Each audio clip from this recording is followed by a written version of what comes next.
आखाती देशातील युद्धाचा आज 16वा दिवस. युद्ध संपण्याचे अजूनही कोणतेही संकेत नाहीत. अमेरिका, इस्रायल आणि इराणचे एकमेकांवरती हल्ले प्रतिहल्ले सुरूच. मुस्तफा खामेनींबाबत अध्यक्ष डोनाल्ड ट्रम्प यांचा मोठा दावा. इराणचे सर्वोच्च नेते जिवंत नाहीत. जिवंत असतील तर शरणागती पत्करावी, ट्रम्प यांचा इशारा. होर्मुझच्या सामुद्रधुनीत भारताची 28 ते 30 मालवाहू जहाजं अडकली. जहाजावरती 677 पेक्षा जास्त भारतीय खलाशी. भारत सरकार जहाजावरती लक्ष ठेवून.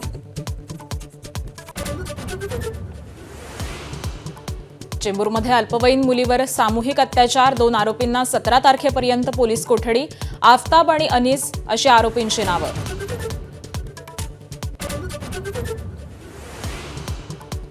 1 एप्रिलपासून राष्ट्रीय महामार्गावरचा प्रवास महागणार. महामार्गावरचा वार्षिक पास महागणार. 3000 रुपयांच्या पासमध्ये आता 75 रुपयांची वाढ.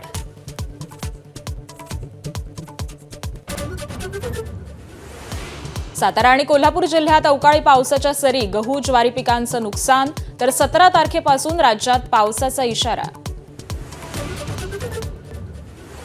T20 मुंबईच्या नव्या पर्वाचा जल्लोष पुन्हा सुरू होणार. मुंबईकर क्रिकेट प्रेमींसाठी मोठा सोहळा. स्पर्धेमध्ये मुंबईचे नवे आणि दिग्गज खेळाडू एकत्र खेळणार. यावेळी स्पर्धेत महिलांच्याही 3 टीम्स.